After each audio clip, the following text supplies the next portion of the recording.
नालो छा आहे? अनीता। हिते तव्हां कीअं आहियो अमी मियां साहब ॾे? हिते इन करे आया आहियूं, हे नी असांखे पेचा तव्हां मजबूर कयो, इन करे असां मुस्लमान थियण आयासीं।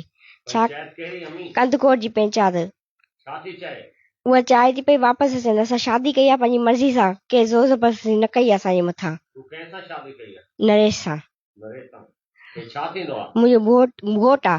तुंहिंजो घोट आहे? हा हा। अच्छा, तुंहिंजी पहिरीं शादी थियल आहे या कुंवारी हुई? कुंवारी आहे। कुंवारी आहे? हा। तो माइटनि में शादी न थिए पई, हे बि हिंदू आहे, पोइ तूं परेशान आहे? छो जो इनजे करे मुंहिंजो पीउ न मूंखे तंग कंदो हुयो, ॾाढो पीउ मुंहिंजे बेज़ार कयो। तुंहिंजो पीउ? हा, न रुपयो ॾींदो हुयो न कुझु ॾींदो हुयो, इन करे असां निकिरी आयासीं तंग थी। अच्छा। हा, पोइ इन करे हाणे हिंदू पेचात खे बिरादरी खे चऊं था पिया असांखे परेशान न करनि।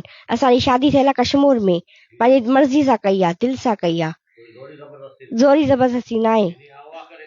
न न, कुझु बि न, कुझु बि न। अञा इन मुंहिंजी मदद कई आहे, इन मुंहिंजे पीउ को बचायो आहे। मुंहिंजो पीउ रोज़ मूंखे कुटींदो हुयो, नयूं नयूं मायूं आणींदो हुयो, ग़लति कंदो हुयो मायुनि सां, इन करे मां परेशान थी निकितमि पाण। अच्छा, पीउ तुम्हारो मतलब गलत धंधो कंदो हुयो? हा, ग़लति धंधो कंदो हुयो। हे मुंहिंजी भेण आहे। हिनजो छा नालो आहे? रेखा। रेखा? हा। ऐं हिन सां गॾु जेको वेठो आहे इहो केरु आहे? इहो मुंहिंजो ॾेर आहे। हिनजो छा थियो? हिनजो भाउ आहे। हिनजो घोट आहे। हिनजी शादी कराई आहे मां। शादी कई आहे? शादी कई आहे, बिल्कुलु रज़ा ख़ुशी सां कई आहे मां। हे बि मतलब तव्हां सां गॾु आहे? हा, इहो मूं सां गॾु आहे। हाणे तव्हां 4 ॼणा हिते मियां जावेद अहमद साहब वटि पहुता जी। पंचायत छा थी चए तव्हांखे? पंचायत तंग करे थी पई, असांखे घर में रहण नथी ॾे पई। कंहिं महिल पंचायत फोन करे थी कहिड़े नंबर ते, कंहिं महिल कहिड़े नंबर ते फोन करे थी। पप्पू ऐं उमेश इहे फोन करनि था पिया, सुरेश इहे मूंखे घणो तंग करनि था पिया। मुंहिंजे घोट खे घणो तंग करनि था, नंबर बि टेशन ते विधा अथनि, घोटकी वारा, घोटकी पंचायत बि और कंदकोट पंचायत बि। हाणे हाणे मुंहिंजो पीउ कयो आहे। असां इहो चाहियूं था असांखे इंसाफ़ मिले। हा। अच्छा, हाणे तव्हां इस्लाम क़बूल रज़ा ख़ुशी न था करो? मजबूरी में कयूं था पिया। मजबूर तव्हां पंहिंजे पंचायत वारनि खे छा, तव्हांजा जेका हिंदू भाइर आहिनि उन्हनि खे छा थी चवणु चाहियो? उनखे मां इहो चवणु चाहियां थी, जेको मुंहिंजे पीउ जो साथ ॾियो अथव न, मुंहिंजो पीउ असल में ग़लति आहे। मायुनि खे वठी ईंदो आहे, इस्तेमालु करे मायुनि खे छॾे ॾींदो आहे, पंहिंजी धीअनि खे पंहिंजे पुटनि खे मारींदो आहे, पोइ मारे कुटे छॾे ॾींदो आहे।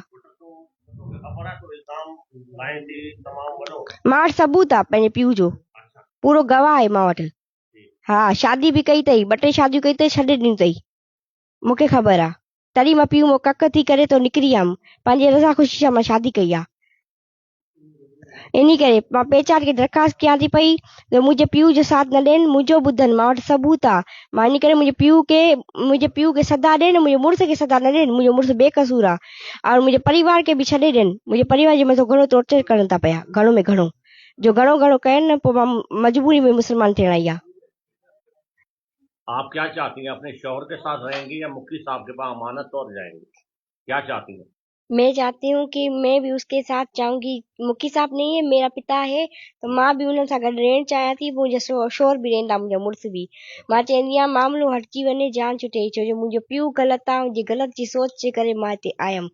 मुंहिंजो पीउ हमेशह मूंखे प्यार न ॾींदो हुयो, धड़का ॾींदो। मां ज़िंदगी में कॾहिं न निकिती आहे, कॾहिं न सोचियो आहे, पर जॾहिं बि मुंहिंजो इलाज कराईंदो हुयो मुंहिंजो मुड़ुस करायो आहे। मुंहिंजी तबियत ख़राब हूंदी उहो कराईंदो हुयो, मुंहिंजो पीउ न।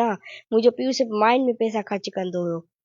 पोइ इन करे मुंहिंजो पीउ रोज़ रोज़ मूंखे गाला ॾींदो हुयो, रोज़ रोज़ मां तंग थी निकिरी आयमि पाणी ते, बस पोइ शादी कयमि।